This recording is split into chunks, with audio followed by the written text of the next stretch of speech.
Hi guys, it's Hannah. Welcome back to my book channel. I hope you're all okay. For today's video I'm going to talk about books that make me as a Cancer star sign.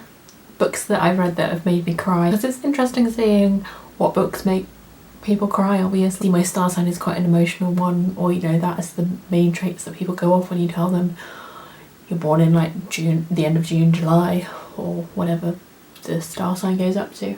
Anyway, let's get into I think I picked 5 books that made me cry, from like a scale of like a silent tear rolling down my cheek to a full-on like hysterical sob, and I needed a whole day to process the book or the ending of the story or anything like that. So yeah, this is going to be fun. I don't know if many people cry at books. I tend to cry more at like TV shows and films. My favourite TV show at the moment is called Chicago Fire, and I started watching it last year during the first lockdown, and now I'm on season 6.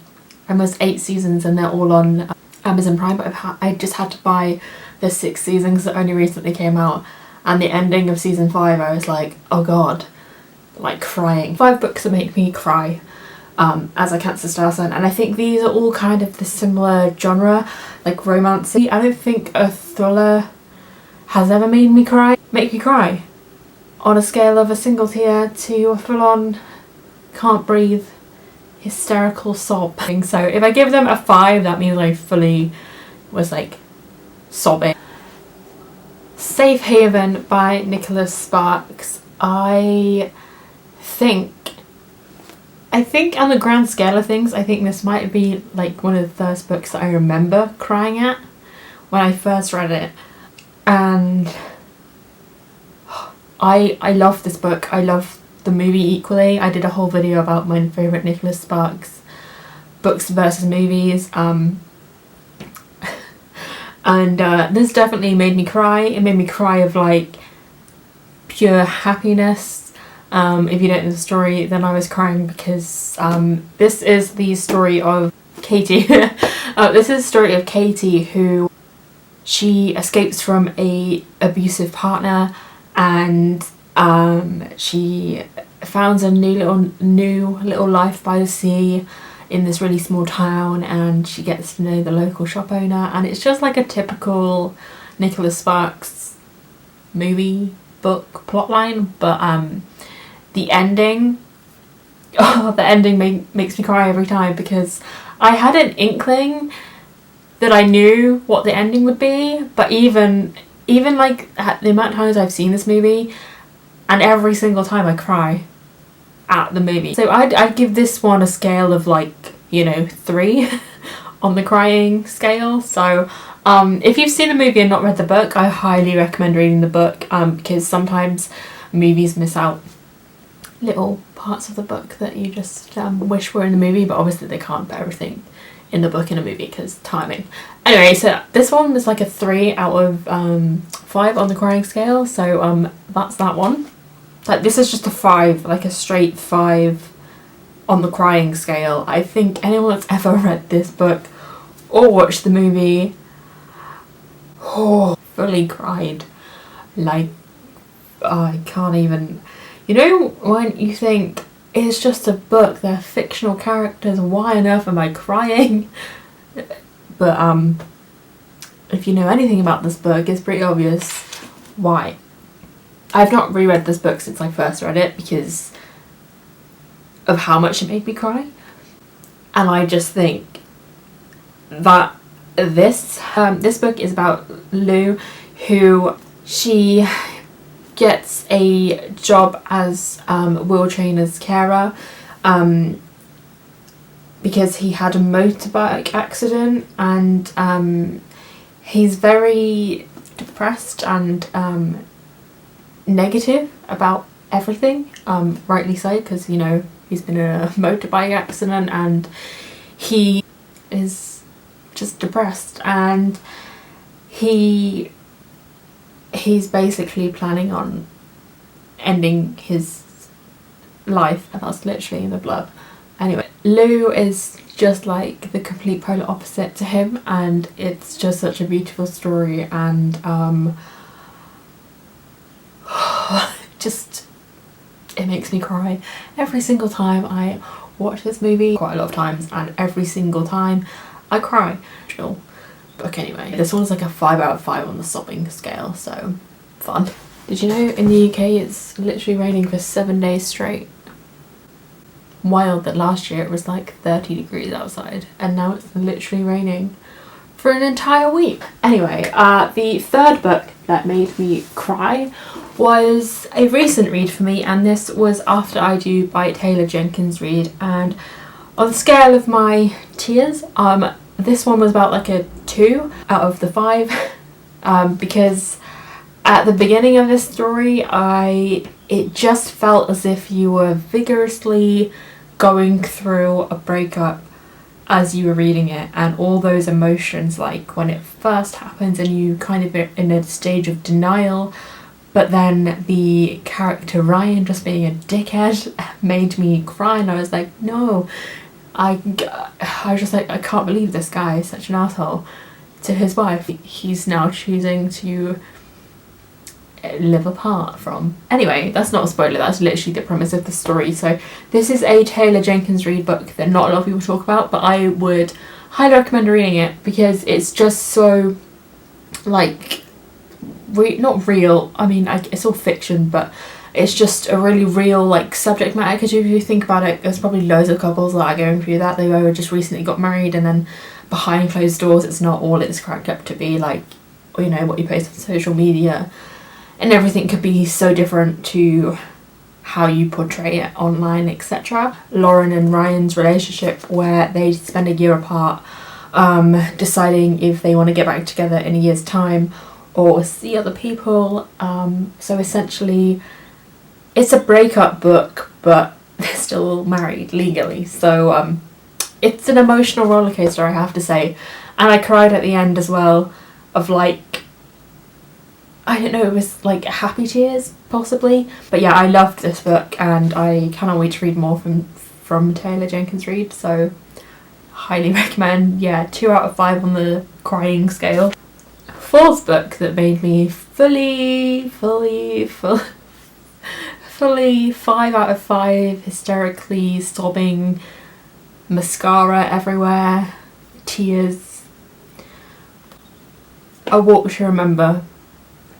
I think we can sense a theme here that Nicholas Sparks is one of my favourite, like, romance authors, because there's a second book by him that I've mentioned in this video. Oh my god, every single time I read this book or watch this movie, I cry like a baby. I just think it's so beautiful, but so sad, and just so, it really tugs at your heartstrings. And I mean, this book is the shortest book by Nicholas Sparks that I own. 193 pages long, so it's not even 200 pages, and I would highly recommend reading this if you want a nice little quick read. Even the tagline just gets me. It all comes down to who's by your side.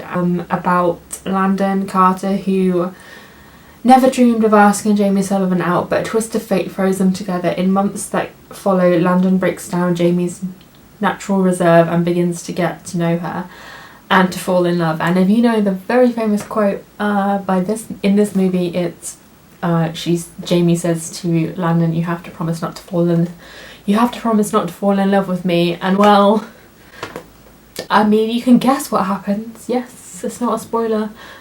I mean, that's just literally one of the lines that I remember in the movie, because, well, a classic line, you have to promise not to fall in love with me. And then the ending of this book, Jamie has a reason for not letting people close a secret that will break his heart. I'm not going to spoil it, I'm not going to tell you what her secret is, but whew, you're going to need like a box of tissues, maybe a glass of wine. Maybe don't wear mascara if you're reading this or watching the movie. And just, you know, let yourself cry. Let yourself fully sob it out. I don't know, but this, if you need something to make you cry, this definitely will. 5 out of 5 on the sobbing scale for me. The last book I have that made me cry was All the Bright Places by Jennifer Niven. I think I was like maybe like when was this book published? 6 years ago this book was published. Clearly this is a YA book, and I don't know why it's a YA book because it's very, very depressing. I'm not gonna lie to you. I mean the cover, basically the cover of this book intrigued me. I was like, oh, all the bright places, I like blue, I might like this story. Pro tip, that's why you read blurbs before you read a book and don't just go by the cover, because this book is very, very, very sad, and it truly, truly broke me in, I don't even know how long I cried for. I just remember finishing this book and crying for what felt like an eternity. It probably was like, 20 minutes, but in my mind I felt like I was crying for an hour straight. That's how much this book broke my heart. I don't feel like people that are going through a depressive stage or are in this category of YA should read this if you are struggling with that kind of thing, because this is very triggering. And I watched the trailer for the Netflix movie, and then I started to watch the Netflix movie, and I did not, it just wasn't for me. I did not like it. I found this book very, very depressing, and I think I was going through a moment while I was 6 years ago. That's quite a long time ago, but anyway, it's just a story of teenagers that are very going through it, and it's just an emotional roller coaster. And if you're not about reading about other people that have suicidal thoughts or triggering thoughts, things like that, maybe just do your research before you read into that, because I don't want people to read stuff that's going to trigger them or send them into like a downward spiral. That's not what you're there for. Theodore and Violet meet on the ledge of a bell tower. It's only together they can be themselves, and you're all the colours in one at full brightness. You're so weird, but that's the nicest thing everyone's. As Violet's world grows, Finch's begins to shrink. How far will Violet go to save the boy she has come to love? So, I mean, I don't know, but this one, like, 5 out of 5, fully sobbed for like an eternity, what felt like, after I read this book. And I don't think I'll ever read it again, simply because I was slightly very traumatized after reading this. Not that there's anything, it's great that books are talking and having open discussions about mental health and depression and self-harm and things like that. I just think maybe the audience, and the ending, I can't spoil the ending, but the ending is like the saddest thing I've ever read. The camera cut me off as I was just finishing talking about all the bright places, but basically I was just saying I wouldn't recommend if you're in a depressive state, and we have been in lockdown. We've lived with COVID for like an entire year. Wild. Anyway, I get my second vaccine on Wednesday, so I'm gonna be fully vaccinated. Fingers crossed my second dose doesn't make me feel as bad as my first one. Anyway, these are the 5 books that make me cry as a Cancer star sign, or just as a human with emotion. I hope you guys enjoyed this video. If you did, give it a thumbs up and subscribe if you like my face and if you like me talking about books. And I shall see you guys in my next video. Bye!